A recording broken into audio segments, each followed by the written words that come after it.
Learning to forgive yourself is very important, letting go of the guilt and the shame and recognizing that you're not perfect. Yes, you made a mistake, but it wasn't intentional. The outcome wasn't what you desired. You didn't want that to happen, but it did. You have to move past it. You have to recognize your humanity. You have to recognize that yes, we all make mistakes. You're not a perfect person. However, you're going to adapt, you're going to change. You won't do it again. If possible, you'll apologize, but you are going to leave it right there and continue moving forward. The other type of forgiveness is forgiving others. And you know what? When we have been hurt by other people, it's natural that we become angry, we may become bitter, we may become irritated. Grudges may ruin our peace, make us anxious. They will definitely impact us. We may have feelings of revenge. We may want to avenge ourselves. Now, here is where I would caution you. I get it. Somebody's done something to you. It was wrong what they did. And you feel that they deserve to suffer too. I hear that. However, maybe you want to leave that to the universe rather than you trying to make it happen yourself. Rather than you getting fixated on the fact that karma should get them, maybe just leave that to the universe, because there is a universal law, the reciprocal law, and it will take care of them. You may not know when it happens, but it will take care of everything. The reciprocal law is also the karmic law, and everything will be resolved. So try to let go of those feelings of vengeance and revenge and that desire to see that person suffer the same way in which you suffered. In addition, when you want to let go, but you find it extremely difficult, it's all you think about and you can't get past the hurt, you relive the experience many, many times. You might not be able to forgive in the traditional manner. You know, the traditional manner is when you say, you've forgiven somebody, that's it, you're going to let it go, you're going to move on. That might not always be possible. Instead, how about accepting that what happened is a historical fact? It happened. It happened on the 20th day of the second month of the year 2024. It happened. And whilst it happened, you're prepared to accept that that has happened and now you are going to move on. How about that? How about not trying to condition yourself to let go of any feelings of anger? How about not trying to do that? Because over time it will dissipate. You see, once you've accepted that something happened, you're able to move on and continue building. My third tip is to practice mindfulness. Mindfulness is called nirvana. I've seen that word. I never always knew what it meant. I even had a t-shirt with nirvana on, and I didn't know that nirvana is inner peace and bliss. What a wonderful word. And it comes from Buddhism. Now, for us, establishing inner peace and calm can be had in a variety of different ways. We can do it through our spiritual practices. We can do it through yoga, meditation, simply breathing. One of the ways that I have conditioned myself to meditate is to meditate by breath. So I inhale through my nose for the count of 3. I hold my breath for the count of 2. And I exhale for the count of 3. And I find that that brings me inner peace. Well, when my mind wants to go off and think about something else, I rein it back in. I train it to come back and just to listen to the sound of my breath. That's what I focus on. And that brings me wonderful inner calm. Do try it. Tip number 4, make time for yourself. Don't be lonely, just make the right amount of time that you need to concentrate on you, just to be to yourself, just to have a quiet time. There's a thing called a stream of thought. And when I was at university, I never knew what that meant. This stream of consciousness, this stream of thought. It was all very highbrow. But what it really came down to was having a thought and allowing it to come to completion. Just allowing yourself to think the thought right through to the end point.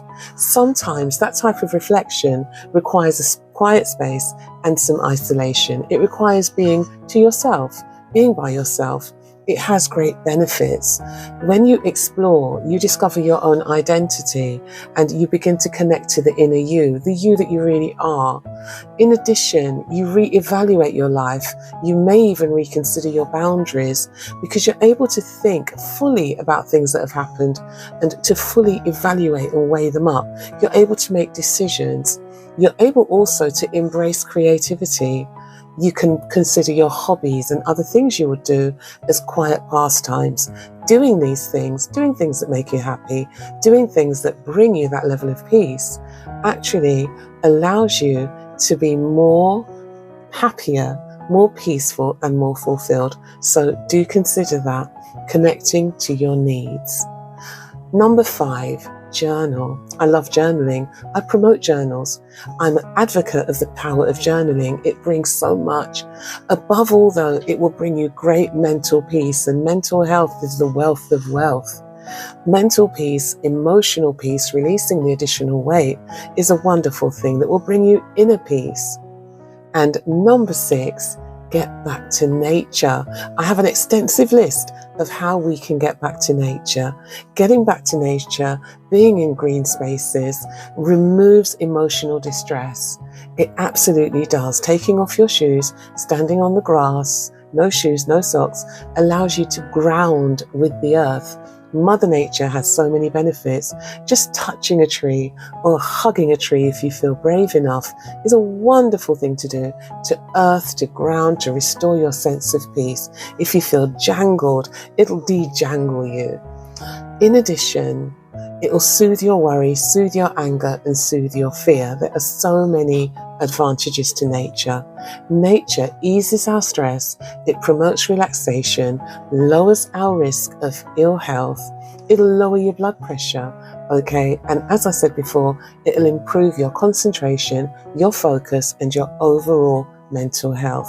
Here are some things we can do in order to explore and connect with nature. Hopefully, I can give you some new ideas on doing it in ways that you may not have considered before. Grow or pick some food. That's always a good one. You can go picking, during the summer in England, we have a season where you can go out and pick. Recently, my grandchildren went out and they were picking pumpkins. You can go and pick strawberries, pumpkins, all sorts of different fruits. Those opportunities are there. It makes a really pleasant day out. Also, you could buy yourself a plant, maybe some flowers. That'll be lovely.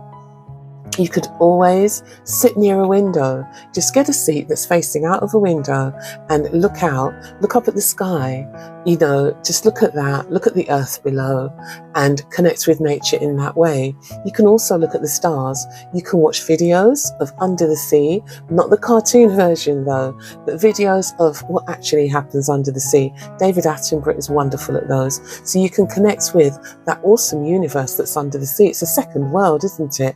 Amazing. It has a hierarchy, everything, and it has so much beauty.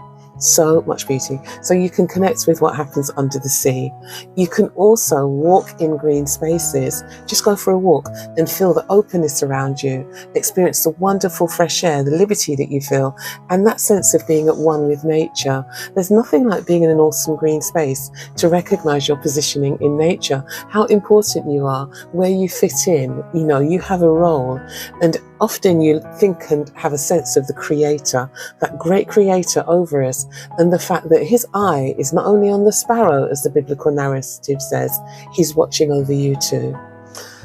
In addition, you could also draw, maybe you have an artist within you, you might discover that that's there. You could draw pictures of nature, pictures of fruit, of plants, of natural things, seascapes, you can draw them or paint them. Also, you can eat a meal outdoors. That is connecting with nature, eating outdoors, as well as watching the stars, exercising outdoors. I love the cultures where they do their Tai Chi outside and their yoga and their other stretches. You could do that. Maybe do your exercise outdoors and not indoors. That connects you. You may have a park near you that has the equipment fitted in. Maybe you could go along there and do a little bit of exercise. What a wonderful habit bundle. You're not only getting exercise, but you're also absorbing nature. That's a wonderful thing to do.